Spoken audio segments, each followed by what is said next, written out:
Madrid, 1834. The king is dead, but the horrors he inflicted on Spain and his own wives are not finished. As the royal physician, you are summoned to a final, unprecedented task to preserve a secret so bizarre it will haunt the palace walls for centuries. You are a royal physician in the Palace of Madrid, and the year is 1834. The king is dead, but your work isn't finished.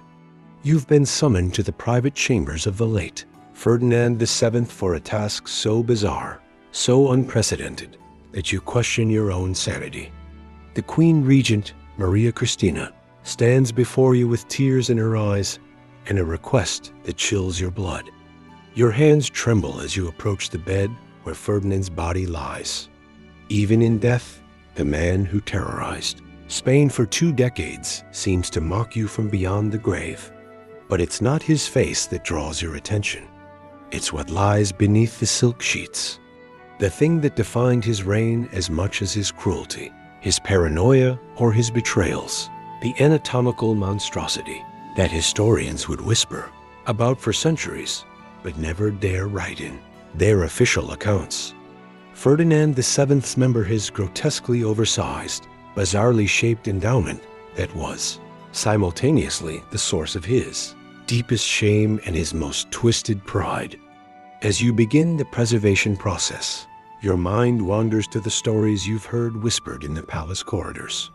Stories of special cushions, of screaming wives, of desperate attempts to produce an heir despite nature's cruel joke. You realize you're not just preserving flesh and blood.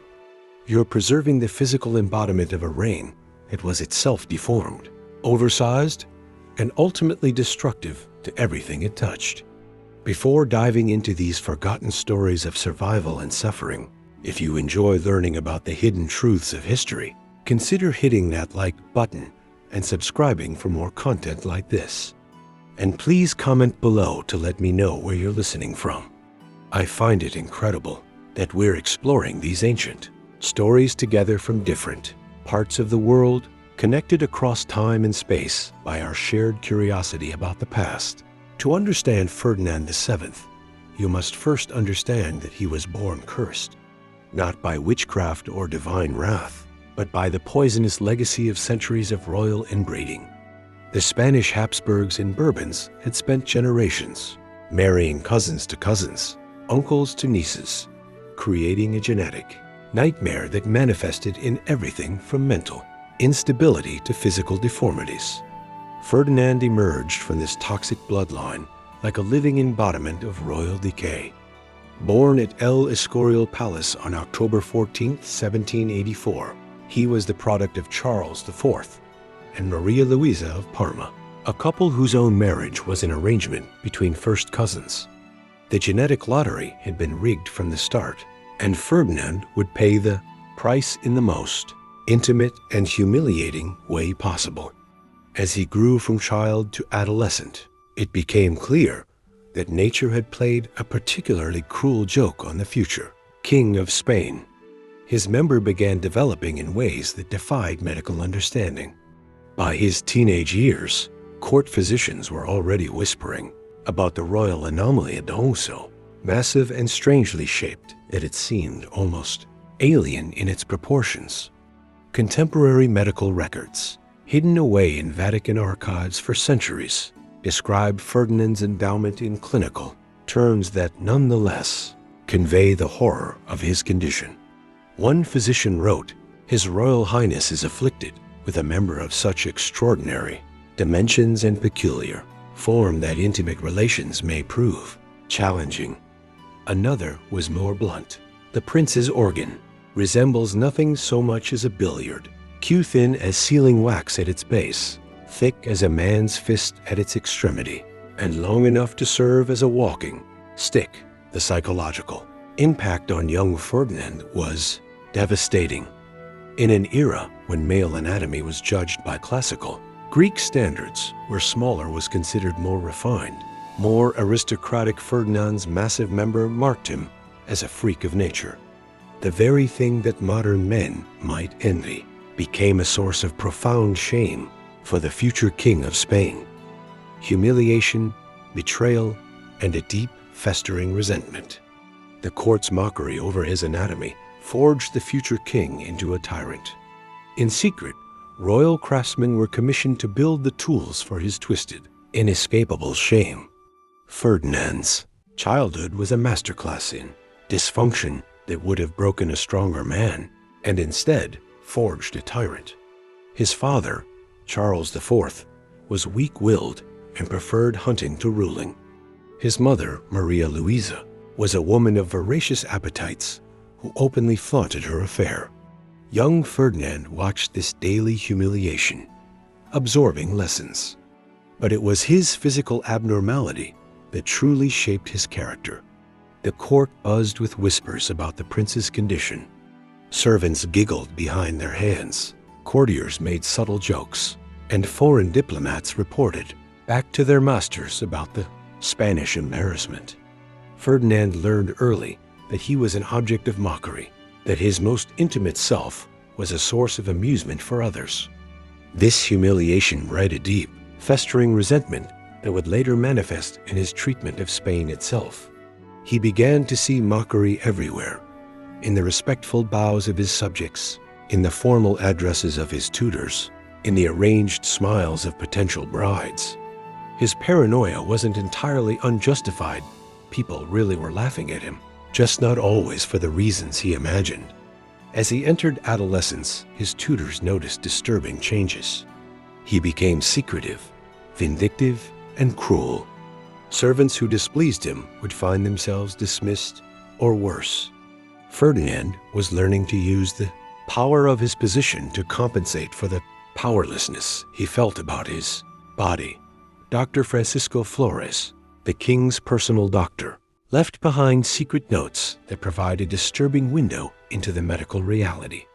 His Majesty's member, Flores wrote, presents a most unusual configuration. The base measures no more than the width of a man's thumb, yet it expands to a circumference that defies natural proportion. The length, he noted, measures near 10 inches in its natural state, and growing considerably larger when aroused. Most concerning was the peculiar curvature and the presence of what appeared to be additional tissue growths. The implications for Ferdinand's future as a husband and father were immediately obvious. Normal intimate relations would be impossible without significant medical intervention and specialized equipment. The royal craftsmen were secretly commissioned to create what they euphemistically called marital aids, specially designed cushions and supports that would allow Ferdinand to function sexually without causing serious injury to his future wives. The prince became obsessed with potions and elixirs that promised to normalize his anatomy or enhance his fertility. He consumed mixtures of ground rhinoceros horn, powdered pearls, and rare herbs. All of them were useless, but Ferdinand's desperation made him an easy mark for charlatans. In 1802, Princess Maria Antonia arrived in Madrid, expecting a fairy tale. She found a medical procedure, a custom-made torture chamber, and Ferdinand's childhood was a masterclass in dysfunction that would have broken a stronger man and instead forged a tyrant. His father, Charles IV, was weak-willed and preferred hunting to ruling. His mother, Maria Louisa, was a woman of voracious appetites who openly flaunted her affair. Young Ferdinand watched this daily humiliation, absorbing lessons about power, betrayal, and the weakness of trust. But it was his physical abnormality that truly shaped his character. The court buzzed with whispers about the prince's condition. Servants giggled behind their hands. Courtiers made subtle jokes, and foreign diplomats reported back to their masters about the Spanish embarrassment. Ferdinand learned early that he was an object of mockery, that his most intimate self was a source of amusement for others. This humiliation bred a deep, festering resentment that would later manifest in his treatment of Spain itself. He began to see mockery everywhere, in the respectful bows of his subjects, in the formal addresses of his tutors, in the arranged smiles of potential brides. His paranoia wasn't entirely unjustified. People really were laughing at him, just not always for the reasons he imagined. As he entered adolescence, his tutors noticed disturbing changes. He became secretive, vindictive, and cruel. Servants who displeased him would find themselves dismissed or worse. Ferdinand was learning to use the power of his position to compensate for the mumbez powerlessness he felt about his body. Dr. Francisco Flores, the king's personal doctor, left behind secret notes that provide a disturbing window into the medical reality. His Majesty's member, Flores wrote, presents a most unusual configuration. The base measures no more than the width of a man's thumb, yet it expands to a circumference that defies natural proportion. The length, he noted, measures near to 10 inches in its natural state and growing considerably larger when aroused. Most concerning was the peculiar curvature and the presence of what appeared to be additional tissue growths. The implications for Ferdinand's future as a husband and father were immediately obvious. Normal intimate relations would be impossible without significant medical intervention and specialized equipment. The royal craftsmen were secretly commissioned to create what they euphemistically called marital aids, specially designed cushions and supports that would allow Ferdinand to function sexually without causing serious injury to his future wives. The prince became obsessed with potions and elixirs that promised to normalize his anatomy or enhance his fertility. He consumed mixtures of ground rhinoceros horn, powdered pearls, and rare herbs. All of them were useless, but Ferdinand's desperation made him an easy mark for charlatans. But a surgery. In 1802, Ferdinand married his first cousin, Princess Maria Antonia of Naples in Sicily. Maria Antonia arrived in Madrid with romantic notions about her future husband, the desired one, imagining a fairy tale prince. The wedding ceremony was magnificent. Maria Antonia was beautiful, intelligent, and genuinely excited. Ferdinand, for his part, seemed almost normal in public. But royal weddings end, and wedding nights begin. The first sign of trouble came when Ferdinand's valet approached Maria Antonia's ladies-in-waiting with an unusual request. Special preparations were needed for the royal bedchamber. Custom-made cushions were brought in, along with bottles of oils and salves and various implements that seemed more medical than romantic. Maria Antonia, sheltered and innocent, understood none of this. When Ferdinand entered the bridal chamber, her first glimpse of her husband's naked form sent her into hysterics. One lady-in-waiting, writing years later, described the scene. Her Majesty began screaming as though she had seen the devil himself. She backed against the wall, pointing and crying, "Monster! Monster!" until we feared she had lost her reason entirely. Ferdinand's member, described by witnesses as resembling a great club with a thin handle, was unlike anything the sheltered princess had imagined possible. The sheer size terrified her, but it was the bizarre shape, the way it curved and twisted, the strange growths along its length that truly broke her composure. What followed was less a romantic wedding night than a medical procedure. Physicians had to be called in to explain to the horrified princess what would be required of her. The custom cushions were arranged, the oils applied, and a process began that was more akin to surgery than lovemaking. Contemporary accounts describe a scene of almost surreal dysfunction. Even with the aids, the process was so traumatic for Maria Antonia that she required laudanum to endure it. Ferdinand, already paranoid, became even more twisted when faced with his wife's obvious revulsion. Maria Antonia developed what modern psychologists would recognize as severe sexual trauma, becoming addicted to laudanum to escape the horror of her marital duties. Attempts to produce an heir became a ritualized nightmare. The king, convinced his wife was sabotaging him, commissioned leather restraints and consulted dark arts. When Maria Antonia died at 21, the rumors suggested her own husband had finally discarded his failed tool. Their attempts to produce an heir became a ritualized nightmare that repeated itself with tragic regularity. The physicians would prepare the chamber with its specialized equipment, and Maria Antonia would be dosed with enough laudanum to make her compliant, but not catatonic. The procedure would be performed with clinical efficiency, after which both parties would retreat to separate wings of the palace to recover from their ordeal. Without a successful pregnancy, Ferdinand's desperation reached new heights. He became convinced that his wife's obvious disgust was somehow preventing conception, and he began experimenting with increasingly bizarre methods. Court records reveal that Ferdinand ordered the creation of special restraints that would hold Maria Antonia in position during their intimate encounters, preventing her from pulling away or expressing her revulsion. These leather and silk contraptions were crafted by the same artisans who made the king's saddles, adding a particularly disturbing dimension to the royal workshops.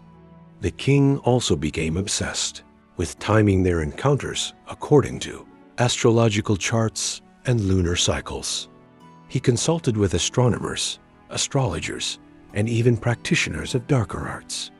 Twice, miraculously, Maria Antonia did become pregnant, but both pregnancies ended in devastating miscarriages that left the royal couple more traumatized than ever.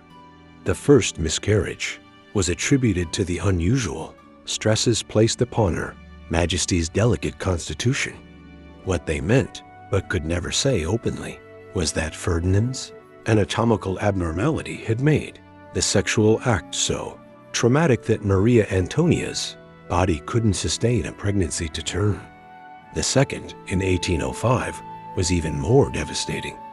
Maria Antonia carried the child almost to full term before losing it in a labor so difficult and bloody that it nearly killed her.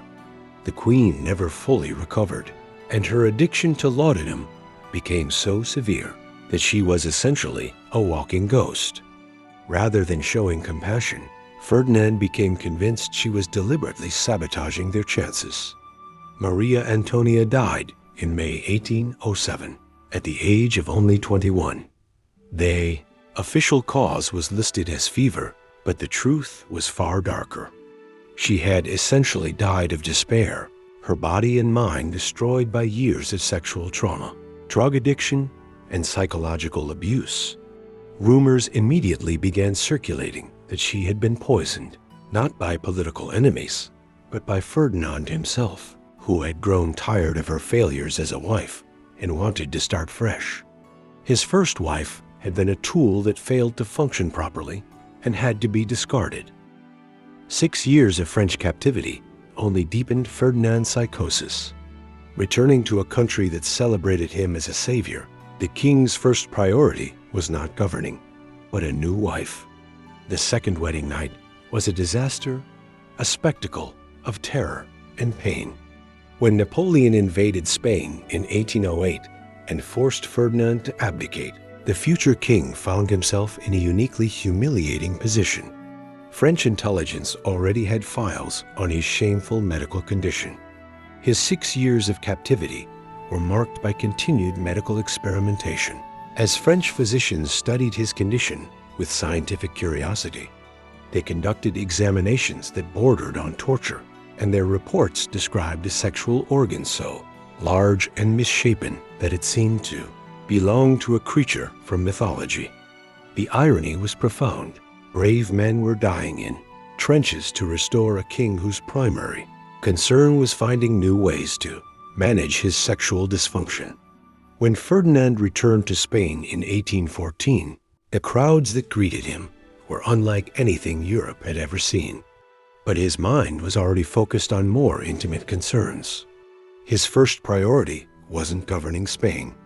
It was finding a new wife who could finally give him the heir that had eluded him. His sexual dysfunction had become inseparable from his political dysfunction. The second wife Ferdinand chose was Maria Isabel of Portugal, another cousin. She was 19, full of naive hope. The court physicians had briefed her ladies-in-waiting, but nothing could have prepared Isabel for the reality of what awaited her. The wedding night was a disaster that would haunt both participants for the rest of their short lives. Despite all the preparations, all the devices, all the consultations, Ferdinand's anatomical monstrosity proved as insurmountable as ever. The screams that echoed through the palace corridors that night were not screams of passion, but of genuine terror and pain. Servants found blood-stained sheets and broken furniture, evidence of a coupling that resembled a medieval torture session. Isabel never recovered. She developed a pronounced stutter and would flinch whenever Ferdinand entered a room. Her ladies-in-waiting reported that she often woke screaming from nightmares, calling out warnings about the monster that haunted her dreams. Ferdinand, meanwhile, interpreted his wife's terror as a personal insult to his royal dignity. His paranoia reached new heights, metastasizing into a political psychosis that infected every aspect of his rule. Desperate for a solution, Ferdinand turned his marriage bed into a grotesque medical theater. Foreign anatomists and French physicians were invited to observe the couple's intimate failures, turning the king's most private shame into a subject of academic study across the continent. The pressure to produce an heir became an obsession that consumed the royal couple and the Spanish court. The royal bedchamber became a laboratory of sexual experimentation that pushed the boundaries of human endurance and dignity. One disturbing account from a court physician's private diary describes Ferdinand's decision to invite foreign experts to observe his attempts at procreation.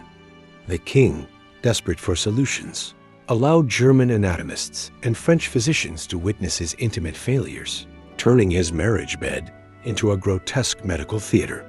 These observers took detailed notes and made sketches that were later circulated among European medical schools, making Ferdinand's sexual dysfunction a subject of academic study across the continent. Isabel, subjected to this parade of voyeuristic medical consultation, began showing signs of complete psychological collapse. She developed a 1,000-yard stare and became a living ghost, haunting the halls of a palace that had become her prison.